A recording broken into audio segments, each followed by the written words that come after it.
Welcome to the Midrash Says Out Loud. This week, we will be learning the Midrash Parasha, MIKETZ. I hope this channel will open your mind to the great teachings of the sages and deepen your connection to the Torah. Before we begin, we invite you, turn on captions, settle in for the drive or sit in your comfortable chair and relax as you listen to what the Midrash says out loud. MIKETZ, Yosef interprets Pharaoh's dream. Yosef had spent 12 long and painful years in prison. He did not know if he would ever be a free man again. But Hashem said, "You will not be detained in captivity even one moment longer than was decreed by me. Your prison years atoned for your transgressions. You were imprisoned for 10 years to atone for slandering your 10 brothers. You had to spend 2 additional years in the dungeon as a punishment for having said to the chief butler, 'Remember me and mention me to Pharaoh 2 years for 2 wrong words.' At the same time, Yo's last 2 years in prison were a blessing in disguise, for had the butler mentioned him to Pharaoh 2 years earlier, what would Yo's fate have been? If Pharaoh had freed him, Yosef at the most would have become a professional dream interpreter and thus earned enough money to make an honorable living. But now, 2 years later, after the king's strange dreams, what happened to Yosef because of his interpretation? He was swept to power, becoming the Egyptian viceroy. For 2 consecutive years, Pharaoh had strange dreams every night, but could not recall them when he woke up. When the time arrived for Yosef to be freed, Pharaoh woke up in the morning and clearly remembered his dream. The night of Pharaoh's dream was the night of Rosh Hashanah, when Hashem determines the fate of the entire world and decrees famine or surplus for each country. Pharaoh dreamt that he was standing at the edge of the Nile and saw 7 fat cows climb out of the river and graze in the fields. Following these, another 7 cows emerged, thinner and more emaciated looking than any he had ever seen before. The 7 thin cows devoured the 7 fat ones but remained as haggard as they had been previously. Pharaoh awoke. He fell asleep again and had a second similar dream.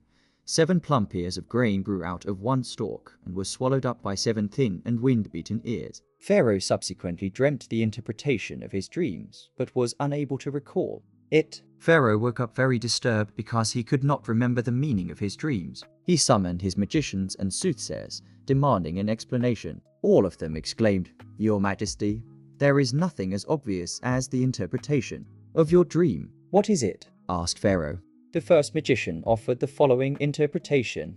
"The 7 fat cows represent 7 daughters who will be born to you. The fact that 7 thin cows swallowed them symbolizes that they will die during your lifetime." Pharaoh was not satisfied. Another interpreter ventured, "The 7 good ears stand for 7 kingdoms that you will conquer. Their fate at the hands of the 7 thin ears indicated that they would rebel against you." The king was not content because it did not seem to him that this interpretation was the one he had dreamt. He proclaimed, "Let it be known in all of Egypt that anyone who possesses the ability to interpret dreams must appear before me. Anyone who shirks this obligation will be put to death. But whoever reveals to me the correct meaning will be richly rewarded." Hundreds of Egyptian astrologers and magicians streamed to the palace, offering their wisdom to the king. They presented a host of different interpretations, but none of their explanations met with Pharaoh's approval. Why was no one able to think of the true interpretation? Hashem thwarted the wisdom of all the magicians and astrologers in the kingdom in order that Yosef should be the one to offer the correct explanation and thus become ruler. Hashem therefore caused Yosef to be called last after everyone else had offered his interpretation, for had Yosef interpreted Pharaoh's dream at the beginning, the magicians would then have claimed, "Had Pharaoh only given us a chance, we would have said the exact same thing." But now the wisdom of Egypt was exhausted, and the riddle of the dream was still unsolved. Finally, Hashem caused the chief butler to remember Yosef. Nevertheless, this ungrateful Egyptian decided to conceal from Pharaoh his knowledge of Yo's abilities. It was only when he witnessed that Pharaoh's restlessness was bordering on insanity that he decided for his own benefit to mention Yosef. He reasoned, "If this Pharaoh dies or is deposed and a new king replaces him, I cannot be sure that I will retain my position as royal butler. It would therefore be to my own advantage to mention Yosef in order to restore Pharaoh's peace of mind." The chief butler then sent the following message to Pharaoh. "I sinned against 2 people. One is a man named Yosef, to whom I owe a debt of gratitude. Yet when he asked me to mention his name to you, I failed to do so. The other is to you. I withheld information about someone who knows how to interpret dreams." Once, Pharaoh became very angry at me. the chief butler, and also at the chief baker, and placed us both in jail. One night, each of us had a dream, and neither of us understood its meaning. There was, however, a man in prison with us who interpreted each one's dream correctly. He was young, the chief butler thought. I had better stress this point to prevent Pharaoh from appointing him to a high position, and an idiot let me make sure that Pharaoh does not overestimate him. A slave, and as Pharaoh knows the law, is that only a free man may become king, and from the despicable family of the Hebrews who eat the sheep which we worship, and whom we will therefore not even tolerate at our tables, let alone appoint to high positions. Whatever Yosef said about our dreams come true. In fact, the dreams of the chief butler and of the chief baker had come true because of Yosef's words, since the fulfillment of all dreams depends on the way they are interpreted. A woman once came to Rabbi Eliezer, asking him to interpret her dream. She related to him, "In my dream, I saw the ceiling of my house cave in. This means," Rabbi Eliezer interpreted, "that you will give birth to a male child." Rabbi Eliezer interpreted the cracking of the ceiling as a symbol of the pangs of birth, which are more severe in the case of a male child than a female.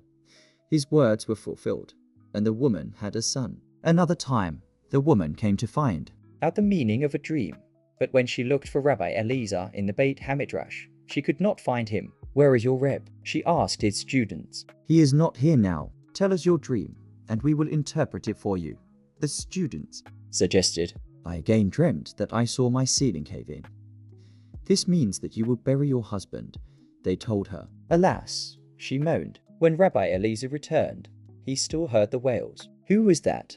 And what happened here?" he inquired. "A woman came to consult you about a dream, and we answered her," replied his students. "What was the dream, and what did you tell her?" inquired Rabbi Eliezer. They repeated to him what they had said. "You made her lose her husband," Rabbi Eliezer thundered. "Don't you know that a dream's outcome depends on the way it is explained? It says in the Torah that the dreams of the chief butler and the chief baker were fulfilled as Yosef explained. Then they came true because Yosef had interpreted them in this manner. In the terminology of our sages, a dream is 1/60th of prophecy. It contains the lowest degree of prophecy. Hashem brings about that aspect of the prophecy that the person deserves according to his conduct and teshuvah. If he mends his ways, even a bad dream can be fulfilled in a way beneficial to the person. The first time the woman had her terrifying dream, she was very frightened at it and did teshuvah. Hashem therefore caused her to meet Rabbi Eliezer, who saw the positive aspect of the dream and interpreted it accordingly. The second time, she was in gay spirits and failed to do teshuvah. Hashem therefore caused her to meet Rabbi Eliezer's students, who recognized the evil prophecy contained in the dream and mentioned it to her, thereby making it come true. The king's messenger was rushed to the prison where Yosef was held captive, and Yosef was informed that he must appear before Pharaoh. The chief butler shaved Yosef, who had not cut his hair since his departure from his father's house. Since then, he had conducted himself like a Nazir, abstaining from wine and letting his hair grow. Now, however, he shaved in honor of the king and changed his clothes. Yosef entered the palace and was amazed at the Egyptian king's splendor and the luxury in which he lived. Pharaoh's crown glittered with jewels, and his throne was constructed of gold, silver, and pearls with 70 steps leading up to it. The Egyptian law was as follows. A nobleman who had an audience with the king was allowed to ascend 31 steps, and the king descended to the 36th step to meet him. A commoner was only allowed to walk up the 3 bottom steps and had to remain standing on the 3rd step. The brilliant men of the kingdom who could speak 70 languages had the right to ascend the top step next to the throne itself. Yosef ascended 3 steps. The king said to him, "I had a dream, and no one knows how to interpret it. I heard that you are knowledgeable in the interpretation of dreams. How can you be sure that everyone else's interpretation was wrong?" asked Yosef. "I also was shown the interpretation of my dream, and therefore I cannot be deceived," answered Pharaoh. From the names that Yosef gave his sons, we see that he was more concerned with his spiritual plight than with his material circumstances. The name given to his oldest son is a sorrowful reminder of his lost Torah wisdom. Only afterwards, with the naming of the second son, does he describe his physical state, thanking Hashem for enabling him to multiply. The 7 years of plenty that were followed by famine for 7 years, the Egyptians feasted on the abundance of food. No matter how much produce they took from the storehouses to grind in the mill, the granaries never became empty. Everyone's house overflowed with food. During these years, Yosef collected 1/5 of the produce of Egypt and preserved it for the years of famine. At the end of the 7 fruitful years, the famine suddenly struck. While people were still sitting and enjoying their meals, the bread on their tables suddenly became moldy, and there was no more edible food. Things happened just as Yosef predicted. The Egyptians remarked, "Let us turn to Yosef to obtain grain." They came to Yosef demanding food. "I will give you food on one condition," said Yosef. "First forsake your idol worship and say, 'Blessed be Hashem who gives food to all flesh.'" "We will not listen to you," they cried out. When the Egyptians came to him another time, Yosef said, "I will not give you bread unless you circumcise yourselves." The Egyptians came to Pharaoh to complain. "Go to Yosef," he told them. "We just came from him, and he demanded outrageous things from us." "What did he ask for?" Pharaoh inquired. "It is unspeakable. We cannot repeat it." "Tell me nevertheless," insisted Pharaoh. "He asked us to circumcise ourselves." "Didn't we tell you not to appoint this Hebrew over us?" "Fools," answered Pharaoh. He predicted that the 7 years of abundance would be followed by 7 years of famine. "Why didn't you stock food for 2 or 3 years?" "We did." "But whatever we stored up decayed. Don't you have some flour left?" asked Pharaoh. As soon as the famine began, even the bread which was on the tables became moldy. The Egyptians told Pharaoh, "You see what fools you are." Pharaoh commented, "If Yosef possesses the power to decree that the produce should rot, maybe he has the power to decree that all of us be killed. Go and do whatever he says. Listen to him even if he commands you to cut your own flesh." The Egyptians had no choice but to circumcise themselves. What was Yahweh's intention in forcing the Egyptians to perform circumcision? All of Yahweh's actions were a preparation for the Egyptian exile. Yosef feared that his descendants in exile might abandon the mitzvah of Brit Milah to assimilate among the Egyptians. He therefore told the Egyptians to circumcise themselves to ensure that the Jews in exile would not be ashamed of their Milah, but would continue to fulfill the mitzvah. The famine not only struck Egypt, but also its surrounding countries: Phoenicia, northeast of Egypt, Arabia southeast of Egypt, and the land of Canaan. The countries of the rest of the world suffered from the food shortage too. The famine weighed heavily upon Egypt. Everyone in the land, even members of the upper classes, suffered the pangs of hunger. The Egyptians were subject to starvation, to such an extent that they preferred death to life. They hurried to Yosef to obtain grain, and Yosef opened his storehouses and sold food. Yahweh's legislation for the years of famine. Yosef formulated new laws for the years of famine. Distribution of food will not be limited to Egyptians only, but grain will be sold to the needy of any country. This was an unheard of innovation, instituted because Yosef loved to perform heist. In times of famine, all previous kings of Egypt had hoarded food for their own countrymen, refusing to sell it to strangers. No official may hand out grain to a slave sent to make a purchase. Grains may be sold only to the master of the house or to a family member. No one may receive more than the load which one donkey can carry. Grain may be purchased for personal or family use only. One who acquires grain for commercial purposes is subject to the death penalty. The identity of anyone who arrives in the country to buy grain must be established, and his name will be recorded and put on file. Manasseh, son of Yosef, will be the chief supervisor of all sales. The Egyptians admired Joseph's circumspection and shrewdness in distributing the grain justly by means of his new legislation. Little did they know that Yosef had entirely different motives for innovating these laws. Yosef was certain that his brothers would sooner or later be forced to come to Egypt to buy grain and hoped to meet them. He feared, however, that his father might send his slaves to make the purchase rather than his own sons. He therefore formulated a law stating that no food would be sold to slaves. Since Yosef wanted to meet all his brothers, he decreed that no person should be assigned more than 1 donkey load of grain. To ensure that Jacob's family would not supply themselves with grain from a different source, Yosef commanded that grain should not be resold by the purchaser. And how would he ever find out about his brother's arrival? Only if the names of all foreigners were recorded. Yosef therefore stationed at each border crossing to Egypt a guard whose task it was to record the name of each newcomer as well as his father's name. Every night Manasseh brought Yosef the list of names of the aliens who had arrived on that day to buy grain. The brothers traveled to Egypt. People from the whole wide world journeyed to Egypt to purchase grain. Gold, silver, and gifts streamed into the country's coffers. Yosef collected them all and helped the country prosper. Hashem had promised Abraham, and afterwards they, the children of Israel, shall go out with great wealth. Hashem therefore caused the riches of the entire world to flow into Egypt to fulfill that promise. In the second year of the famine, Jacob said to his sons, "Our supply of grain is dwindling. Why should we evoke the envy of our neighbors, the children of Ishmael and children of Isaac, by pretending that we have plenty to eat? I have heard that there is grain in Egypt. Travel there and buy grain." Jacob employed an unusual Hebrew term for grain, sheva, which also means hope, implying, "I see hope in Egypt."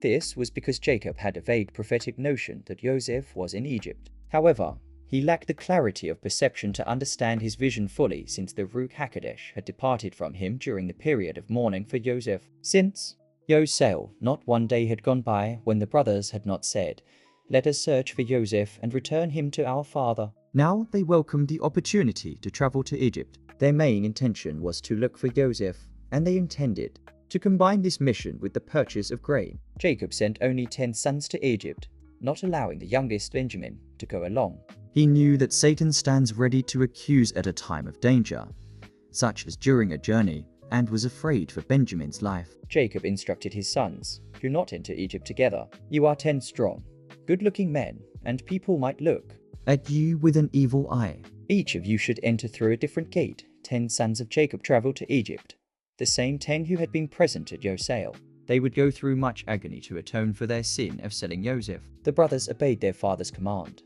and they all entered through different gates. In the evening, Manasseh brought Yosef the list of newcomers. Glancing through them, Yosef found the name Reuven ben Jacob. Now he examined all the records carefully and found on another Shimon ben Jacob and on another Levi ben Jacob, discovering the names of 10 of Jacob's sons. Yosef thereupon immediately issued the order, "Close all the storage houses in the country except for one which will remain open for the purchase of food." He called the guard of that storage house, commanding him, "Here is a list of names. As soon as these people arrive to buy grain, arrest them and send them to me." 3 days passed, but the brothers were not brought to Yosef. Finally, Yosef dispatched 70 soldiers to search the city for them.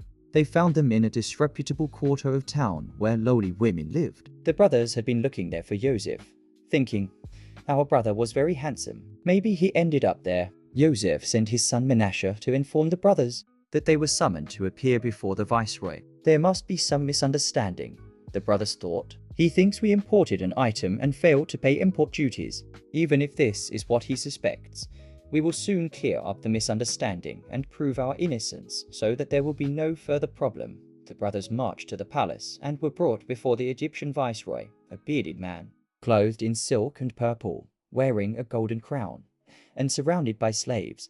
Yosef immediately recognized his brothers, but they did not recognize him. He had known them as adults, but they remembered him as a young boy without a beard, not as the full-grown man he now was. The interpreter, Yo's son Manasseh, stood by his side to translate the brothers' words into Egyptian and the rulers' words into Hebrew. Yosef deals harshly with the brothers. Yo's brothers prostrated themselves before the Egyptian viceroy. When Yosef saw his brothers, his immediate impulse was to deal kindly with them. However, the angel who had informed Yosef near Shechem of their true feelings for him now stood in accusation of the brothers and pushed Yosef to act like a strange.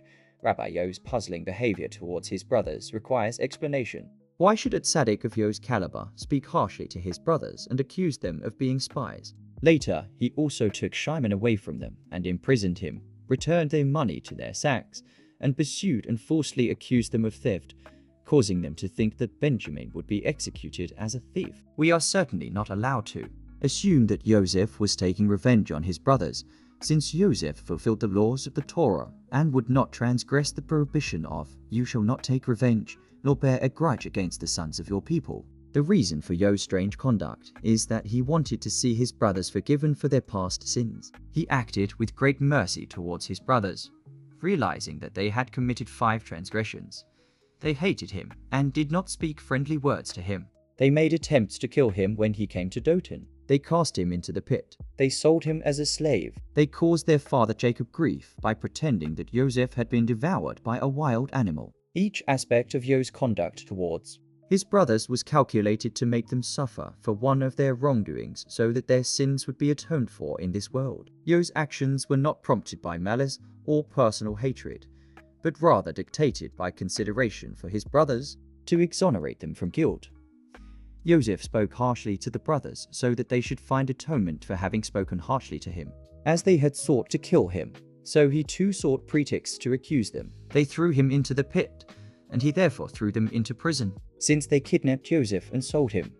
He returned their money to their sacks so that he could accuse them of being thieves. In return for having caused their father grief, Yosef made them suffer by accusing them of having stolen his silver cup. All of Yosef's harsh accusations against his brothers were for the brothers' benefit, and meant Leshem Shamayim to cause them to do teshuvah and thereby save them from Gehenna. Where are you from? Yosef asked the brothers. We came from the land of Canaan to buy food, they replied. Yosef lifted his silver goblet. Do you see my magic cup? It reveals everything to me, he told them. He tapped it with his finger. I see in my magic cup that you are spies. You entered through different gates to uncover the weak spots of the country. No, my master, we are innocent. We are not spies. We came to buy grain. It was our father's commandment that we all enter separately so as not to arouse an evil eye, the brothers protested. If so, what business did you have in the disreputable part of the city? Asked Yosef. We were looking for something we lost. We thought we might discover it there. What type of lost object? You lie. I see in my cup that two of you once destroyed a big city. Now you want to do the same to Egypt. I also know that you once sold your brother to Arabs. The brothers trembled. No, my master.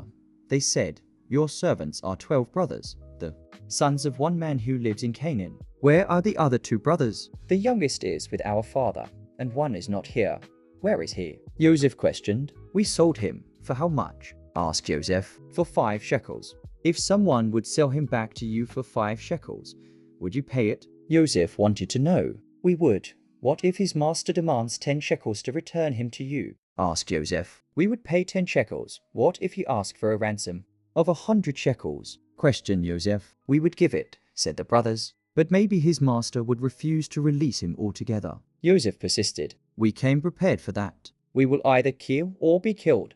That is what I told you. Yosef triumphed. You came here to kill the inhabitants of the city. I will ask you for proof that your claims are true. By the life of Pharaoh, you shall not leave this place unless your youngest brother comes here. 2. Whenever Yosef swore with a false oath, he swore by Pharaoh's life. The brothers, who were not aware of the fact that he considered Pharaoh's life worthless, thought that he swore by Pharaoh's life as his most treasured possession. From Yosef's behavior, it is apparent that despite his lofty position, he remained meticulously faithful to the Torah's dictates. He would not take a false oath in Hashem's name because he avoided pronouncing the divine name in vain. Yosef commanded the brothers, one of you go to fetch your youngest brother from the land of Canaan, while the rest of you shall stay here imprisoned. Then it will be proven whether you spoke the truth. By the life of Pharaoh, you must be spies. Yosef imprisoned the brothers for 3 days.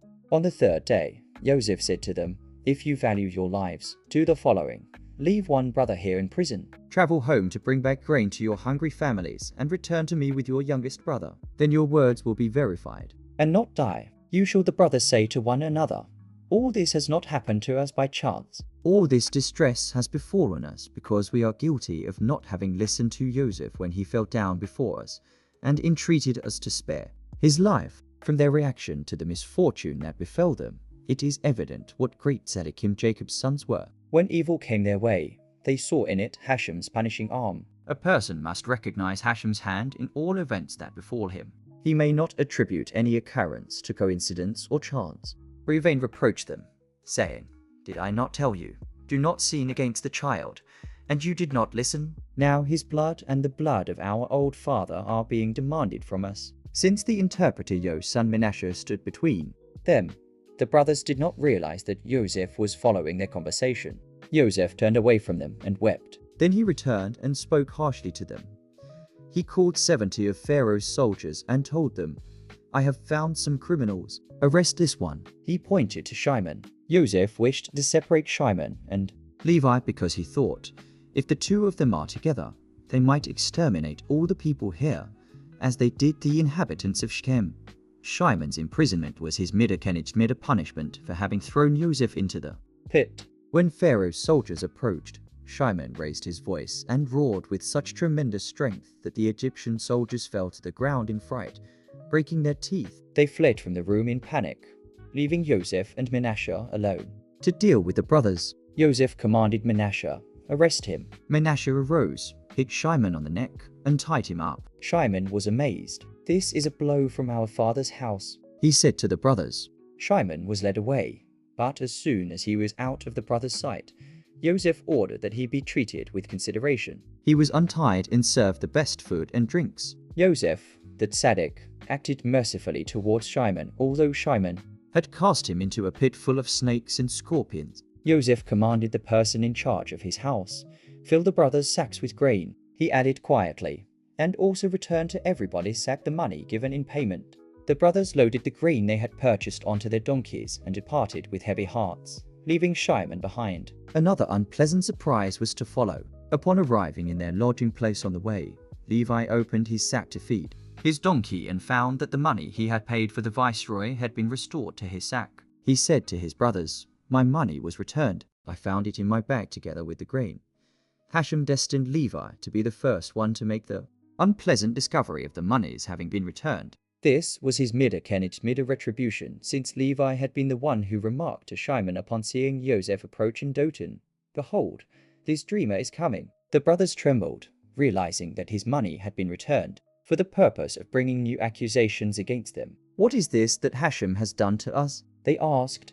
They were punished with anguish related to money as a midah punishment for having accepted money in exchange for Yosef. The brothers returned to Jacob, asking him to send Benjamin to Egypt. The brothers returned to Jacob's house. They related to their father all that had befallen them, and that the Egyptian viceroy had demanded Benjamin's presence as verification of their story. When they emptied their sacks, they all discovered in their bags the bundles of money which they had paid the ruler, and they were afraid. Jacob suspected that they might have sold Shimon as they had sold Yosef, and he reproached them, saying, "You have bereaved me of my children. Yosef is not here, Shimon is not here, and now you want to take Benjamin. You caused me one sorrow after another. I thought I would establish 12 tribes. Where are they?" "Father," answered Reuven, "give me Benjamin, and I shall be responsible for him. If I do not return him to you safely, my 2 sons shall die." "Fool," Jacob answered him, "what do I gain by that? Are your children not my children too? My son Benjamin shall not go down with you, for I am afraid that a misfortune may befall him on the way, and you will bring my old age with sorrow to the grave. I fear that it might be a heavenly decree that Rachel and her children are destined to die while traveling." Rachel passed away on the road, and Yosef also encountered misfortune while traveling. "I am afraid that Benjamin is destined to die on the road too." Judah comforted the brothers, assuring them, "Just wait until the house is bare of food. Then our father will speak differently." When they had used up all the food which they had bought in Egypt, Jacob said, "Go down once again and buy us a little grain." Judah spoke up and said, "The man warned us. You shall not see my face unless your brother is with you. We will go down only if you send Benjamin with us." "Why did you have to mention to the ruler that you have yet another brother?" Jacob asked them. "There is no use concealing anything from him," his sons replied, "because his knowledge about us was amazing. He could even tell us what kind of wood our cradles were made of. When he inquired whether we had a father and a brother, we told him that we had another brother. Should we have known that he would say, 'Bring your brother down'?" Judah arose and argued with Jacob, "If we do not travel to Egypt, all of us will surely die of hunger, including our wives, children, and animals. If we take Benjamin along, there is a possibility that he might be imprisoned. Which of the 2 choices is preferable? Is it not better that you let Benjamin travel at the risk that something might happen to him, and that all of us should face certain death by starvation? I personally will be responsible for Benjamin. If I fail to return him to you, I will lose my share in this world and in the world to come." Jacob said, "The reason Hashem caused me all this anxiety and trembling about Benjamin must be that I caused my father to tremble when I took the blessing after Judah pledged himself for Benjamin." Jacob agreed to let him travel with them, instructing his sons, "Bring the man a present. Put some of the choicest fruits of the land of Israel into your bags. Bring him twice as much money as the first time to pay for the new grain. Perhaps there was a price increase since last time. Also return the money that was put in your bags. Take your brother Benjamin and return to the man." Jacob then sat down and wrote a letter to the Egyptian viceroy, the mighty and wise ruler, named Revealer of Hidden Secrets. "Peace. I am an old man, worn out from daily mourning for my last son Yosef. When the pangs of hunger in the house grew strong, I sent my 10 sons to Egypt to purchase food. I commanded them to enter through different gates so as not to evoke an evil. I also instructed them to be on the lookout for our last son Yosef. How could you have accused them of being spies? I have heard about your wisdom and knowledge in the interpretation of dreams. How is it that you do not realize clearly that my sons are innocent? I am now sending you my youngest son Benjamin, but I entreat you to guard him carefully so that he may return to me in peace. You must have heard what happened to Pharaoh and Abimelech when they abducted Sarah. You surely know also how my grandfather Abraham, with only a handful of men, overcame an army of kings. You also heard what my sons Shimon and Levi did to 8 Amorite kings on account of their sister Dinah. They will not hesitate to do the same to Egypt, should the necessity arise. Our strength is the strength of God. If we pray to him,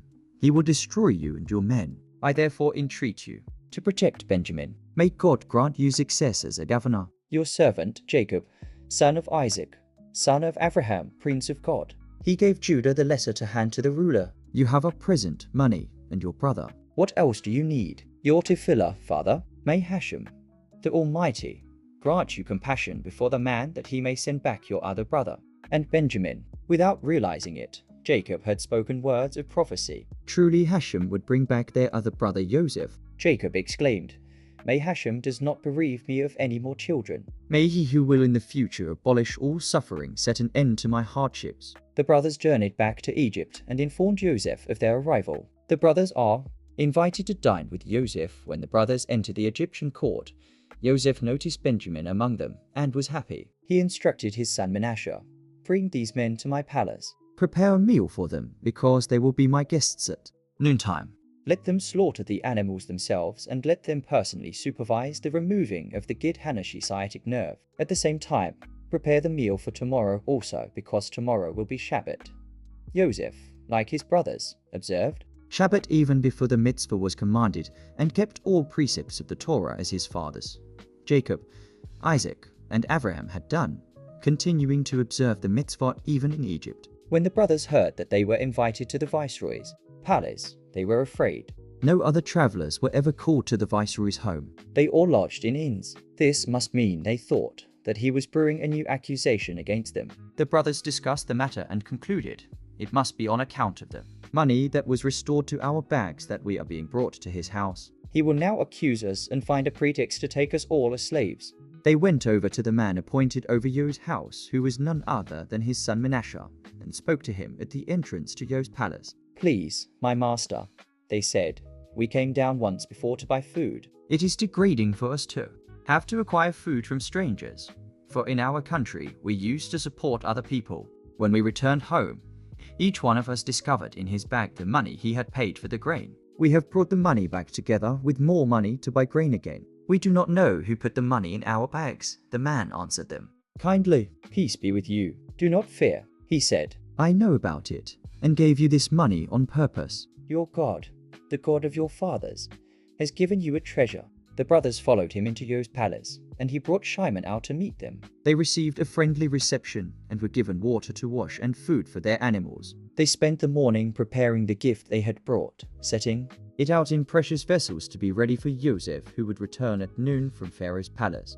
When Yosef returned home, the brothers presented him with the gift and prostrated themselves before him. Yosef asked them about their welfare and inquired, How are your father and grandfather? They answered, All is peaceful with your servant. Our father, he is still alive. They lowered their heads and prostrated themselves. Since they had left the question about their grandfather Isaac unanswered, Yosef concluded that he must have died. In fact, Isaac had passed away 10 years earlier. If a question is posed to someone, and the answer would contain said news, he should not give a direct reply, but rather indicate the news by silence or by an indirect statement. Rabbi Haye bar Abba met a man coming from his hometown in Babel, of whom he inquired, How is my father? Your mother instructed me to find out how you are.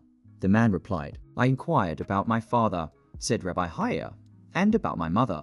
You answered, I am able to answer about the welfare of the living, but not of the dead, said the man. When Rabbi Kahana took ill, the Chachamim sent Rabbi Yehoshua ben Rabbi Idi to find out about Rabbi Kahana's condition. When Rabbi Yehoshua arrived, he found that Rabbi Kahana had passed away. Rather than announce the bad news, he rented the back of his garments and wept. People asked him, Is he dead? "It is not I who gave this bad report," he answered, "but you said it yourselves." I refrained from announcing it in accordance with the dictum.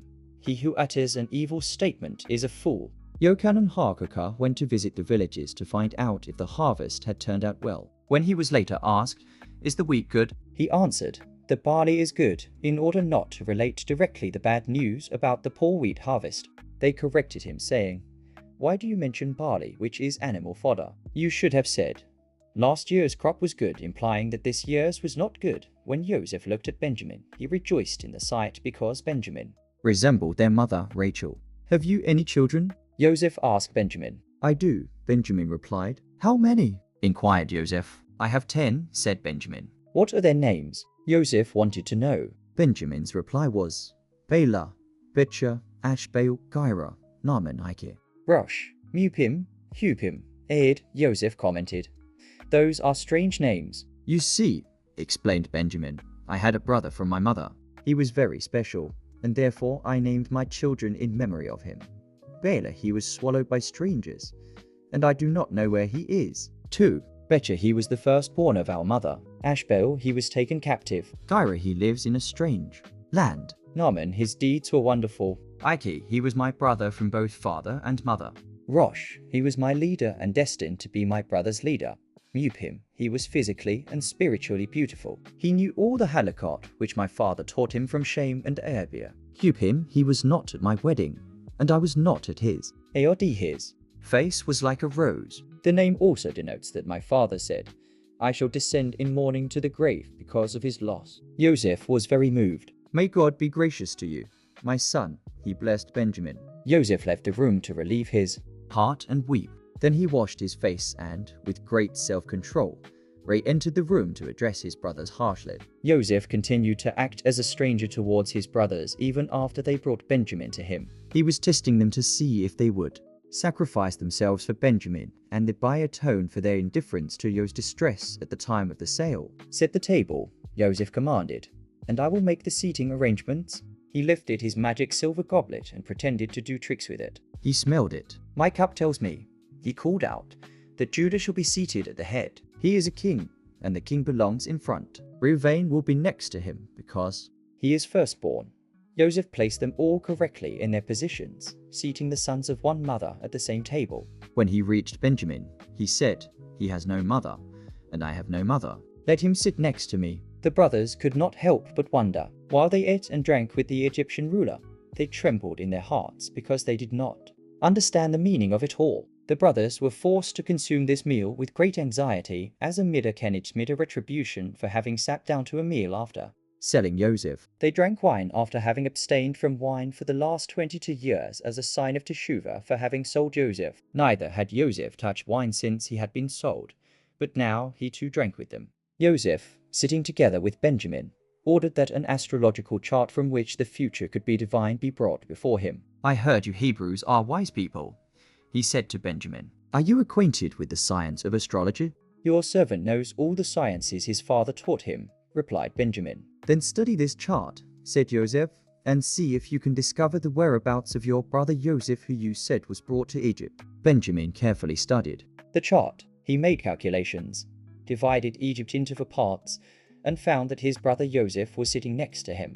He was most astonished. What are you wondering about? Yosef asked him. This chart seems to indicate that my brother Yosef is sitting right here, answered Benjamin. Yosef whispered to him, It is true, I am Yosef your brother, but do not reveal it to your brothers. I shall send you away with them and find a pretext to have you brought back to town. I shall then take you away from them and see whether they are willing to sacrifice their lives to save you. If they defend you, I will know that they have repented for their past misdeeds, and I shall reveal myself to them. But if they allow me to imprison you, leaving you behind, then I shall not reveal my true identity.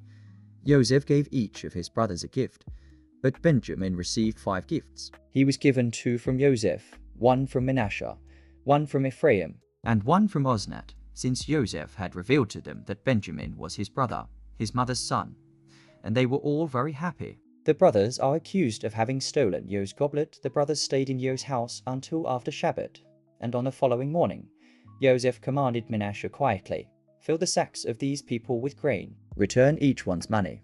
to his sack and hide my silver goblet in the bag of the youngest. Yosef sent his brothers away early in the morning, as soon as it became light. A person should always set out on a journey in the morning rather than at night. Once there was a certain innkeeper who used to advise his guests, "You may safely depart at night. I will accompany you carrying a weapon." After the guests were on the road in the dark night, robbers ventured out of the forest, attacked them, and took all their belongings. The innkeeper returned home and was joined by his accomplices, the robbers, who shared the booty with him. Once Rabbi Meir lodged in that inn. In the middle of the night, the innkeeper got dressed, called Rabbi Meir, and told him, "Arise and let us depart. I will accompany you." "I cannot leave yet," answered Rabbi Meir, "because I have to wait here for my brother to come and join me." "Where is your brother?" "I will go and get him, and then we will leave together," offered the innkeeper.